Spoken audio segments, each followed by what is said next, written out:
Sumainyo ang Panginoon. At sumaiyo rin. Ang mabuting balita ng Panginoon ayon kay San Mateo. Papuri sa iyo, Panginoon.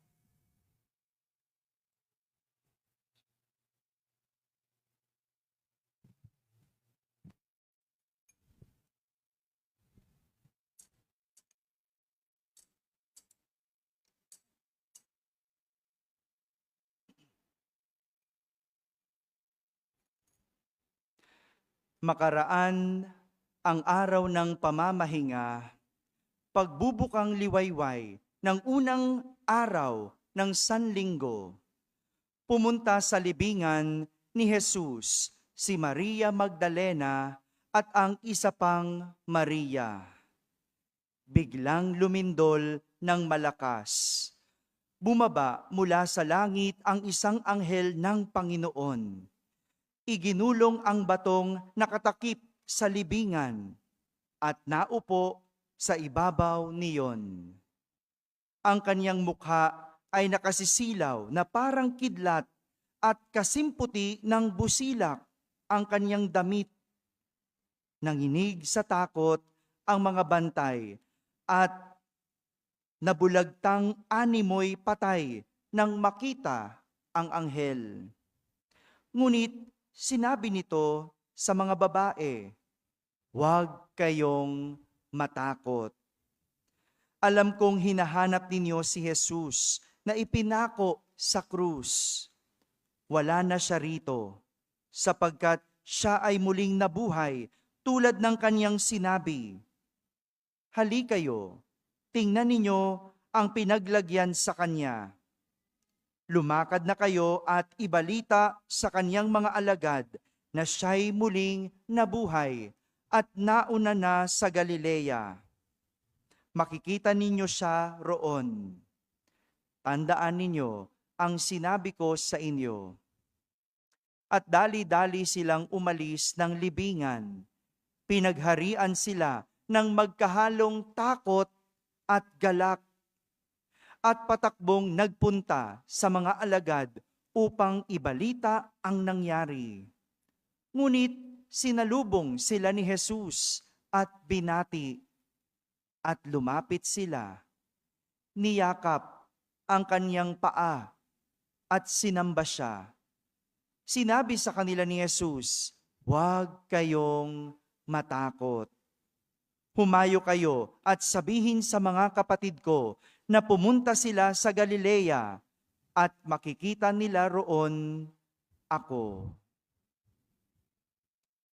Mga kapatid, ang mabuting balita ng Panginoon. Pinupuri ka namin, Panginoong Hesukristo. Magsiupo ang lahat at makinig sa homilya. Isang magandang gabi po sa inyong lahat. Magandang Pasko ng muling pagkabuhay sa inyong lahat. Pakibati ang katabi ng Happy Easter. Happy Easter po sa mga nasa barangay, sa mga nasa tahanan na nagsisimba via online at sa lahat ng mga nasa abroad. Ito po ang bihilya ng pagdiriwang ng Pasko ng muling pagkabuhay ng ating Panginoong Hesukristo. Sa wakas, sabihin nyo nga po sa katabi nyo, sa wakas,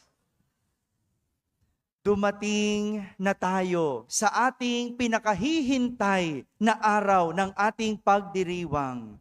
Matapos ang 40 araw ng paghahanda, matapos nating maglakbay, andyang tuwing Biyernes, tayo ay nag-iistasyon ng krus. At andyaan din na tayo'y nag-Lenten pilgrimage. Dumayo pa tayo sa Pampanga. At matapos ang paglilinis ng sarili, nangumpisal at nag-Lenten recollection, lahat po ba pinagdaanan nito? Kung oo, ramdam ninyo ang sa wakas. Pero kung hindi, makikipagdiwang na lang kayo. Sabi nyo na lang, sa wakas. Ganun lang, hina lang, no? Makikisaya na lang tayo, no? ay ngayon ang araw ng muling pagkabuhay ni Jesus. Ngunit umatras muna tayo ng kaunti bago tayo tuluyang maging masaya at magdiwang.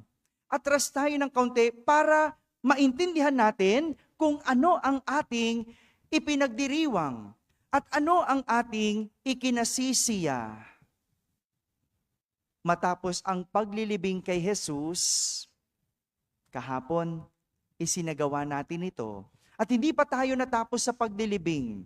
No? Nagtenebre pa tayo.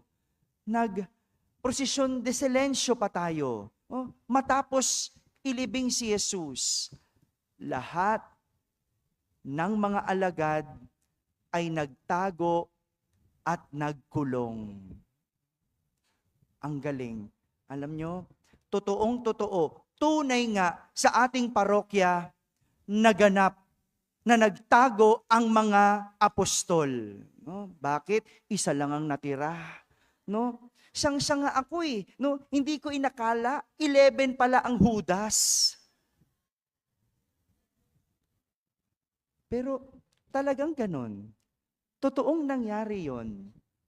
Isa lang ang natira. Nung pinako si Jesus, wala na ang 10. Siyempre, yung isa, nawala na. Sa 12, isa lang ang natira na kasama ni Jesus sa paanan niya sa kanyang krus. At sa pagkakalibing kay Jesus, umagang-umaga, lumabas sina Maria Magdalena at ang isa pang Maria. Ito yung narinig nating kwento. Ituloy natin mula sa pagdilibing kahapon, umagang-umaga, nagpunta ang 2 Maria. Malamang, sa malamang, may takot din dun sa 2 Mariang iyon. Takot kasi wala na ang kanilang Mesiyas na inaasahan. Wala na yung Mesiyas na kanilang kinakapitan. Takot kasi baka sila naman ang isusunod. May takot dahil hindi nila alam kung ano ang mangyayari sa kanila. Pero, sa kabila ng takot na yon, alam ng 2 Maria kung saan sila pupunta. Saan? Sa libingan ni Jesus. Sa libingan para tignan si Jesus. Yung kanilang takot, ang naghatid sa kanila para puntahan si Jesus. Ang ganda nun. Ang ganda nung imahe na nung sila'y takot, sa halip na nagtago, sa halip na nagpakalayo, sa halip na nagkulong, gaya ng mga alagad ni Jesus, ang 2 Maria, pinuntahan si Jesus. Pinuntahan. Pagdating sa libingan, biglang lumindol ng malakas. Bumaba mula sa langit ang isang anghel ng Panginoon. Iginulong ang bato na nakatakip sa libingan at naupo sa ibabaw niyon. Ang mukha ng anghel, nakasisilaw na parang kidlat at kasimputi ng busilak ang kaniyang damit. Nanginig sa takot ang mga bantay at nabulagtang animoy patay nang makita ang anghel. Tignan niyo po, no? Iba't ibang klase ng takot. Yung una, yung mga alagad natakot kaya nagtago. Natakot kaya nagkulong sa silid. Natakot kaya lumayo kay Jesus. Kaya nga si Pedro nung tinanong, di ba, kasama ka ni Jesus? 3 beses niyang tinatwa dahil sa takot. Sa takot. Yung 2 Maria, natatakot, pero yung takot nila, nilapit nilang sarili nila kay Jesus. Pinuntahan nila si Jesus. Samantala yung mga bantay, sa takot, anong nangyari? nabulagtang daw, no, nung animoy patay, no, nagpatay-patayan siguro, no, kasi hindi nila alam kung ano yung nakita nila. Hindi nila nakilala kung sino ba yon, yung biglang lumitaw, nabusilak sa puti at parang kidlat ang mukha. Kaya nga, ang bati ng anghel, ang sinabi ng anghel sa dalawang Maria, huwag kayong matakot. Alam ng anghel ang laman ng puso ng dalawang Maria. Kaya pinakalma niya ang mga ito. Pero ang maganda sa tagpong yon, matapos sabihin sa kanila ang mabuting balita na muling nabuhay si Jesus, sila ay pinagharian ng takot at galak. Sabihin nyo nga po, takot at galak. Sadyang sa buhay, hindi maiiwasan ang takot. Ito yung nararamdaman natin kapag hindi natin nauunawaan, hindi natin naiintindihan, o hindi natin alam ang isang bagay. Natatakot tayo dahil hindi natin alam kung ano ang nakita. Multo ba o tao? Tingnan mo nga yung katabi mo. Ano ba yung nakita mo? Tao. Ako nakikita ko mga white lady. Oh. Hindi, nakaputi kasi, no? Oh, diba? Di ba ganon? Kapag nakakita ka ng isang imahe at biglang nawala, no? Doon ka lang matatakot. Kasi hindi mo alam, tao ba yun? O multo? Natatakot ka mag-take ng exam. Bakit? Dahil hindi mo alam kung papasa ka. Di ba? Kaya may takot. Hindi mahirap. Kaya ka natatakot. Natatakot ka kasi hindi mo alam ang magiging resulta. Natatakot ka sa pagdating ng katapusan dahil hindi mo alam kung mapuputulan ka ng kuryente. Ay, parang di kayo natatakot, no? Kasi jumper, no? Wala namang talaga mapuputol, no? Natatakot ka tuwing katapusan kasi may pambayad ka ba ng utang? No, hindi mo alam, no? Aawayin ka ba? Susugurin ka ba? 'Di ba? O baka mapapalayas ka kasi wala kang pambayad ng upa, o baka magugutom ka, hindi mo alam. Natatakot tayong mamatayan dahil hindi natin alam kung ano ang ating kahihinatnan. Ganyan ang takot. Kapag hindi mo naiintindihan, hindi mo alam at hindi mo nauunawaan ang isang bagay. Kaya nga, gaya ng mga babae, nawa ang ating mga takot ay mas magpalapit pa sa atin sa Diyos. Totoo, hindi natin alam ang lahat ng bagay. Hindi natin mauunawaan ang lahat ng bagay. Hindi natin maiintindihan ang lahat ng nangyayari. Pero sa ating mga takot, lumapit at hanapin si Jesus. Dahil kaya ng ginawa ng anghel, pakakalmahin tayo ng Diyos sa ating mga takot. At sa huli, lalagyan ng galak ang ating mga takot. Kailan ka ba huling natakot? Tanong mo nga sa katabi mo, kailan ka huling natakot? Nalala mo ba? Siguro ako, kung mababalikan ko, huli akong natakot noong tawagan ako ni Monsignor Reggie at malipat ako dito sa Soledad, no? Aaminin ko, ako po ay nasa Portugal noon, no? Nasa Our Lady of Fatima, no? Nandun ako. Tinawagan ako na malilipat na ako ng parokya, no? Natakot ako kasi hindi ako handa. Inisip ko, matatapos ko ang assignment ko sa Ermita. Kasi sa Archdiocese of Manila, minimum of 10 years bago ka maging kura paroko. So nalagay na sa isip ko mga 12 years. During that time, magwawalong taon pa lang ako. 8 taon pa lang akong pare. So may 4 na taon pa ako.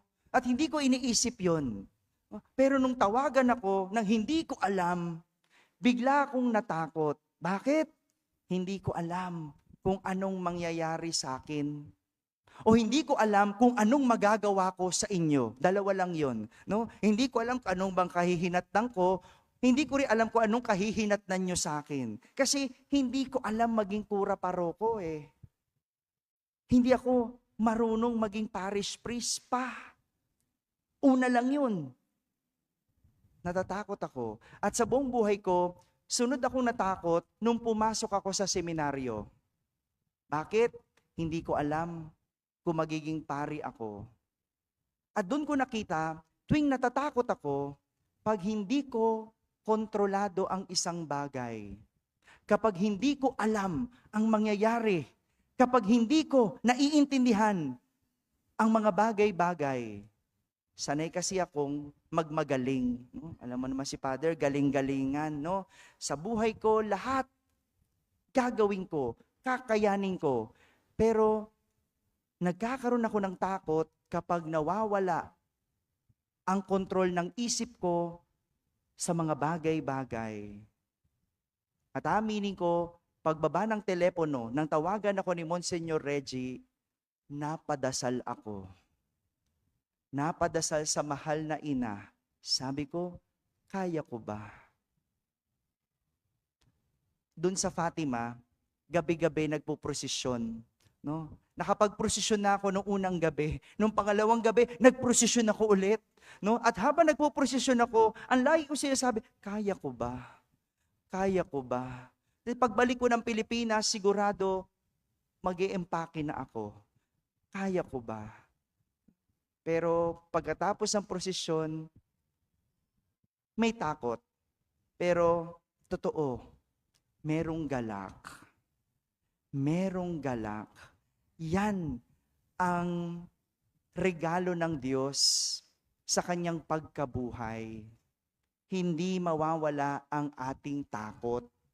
Pero kapag hinanap mo ang Diyos sa iyong mga takot, kapag nagpunta ka sa Diyos, kapag ikaw ay natatakot, hindi mawala ang takot, pero malalagyan iyan ng galak.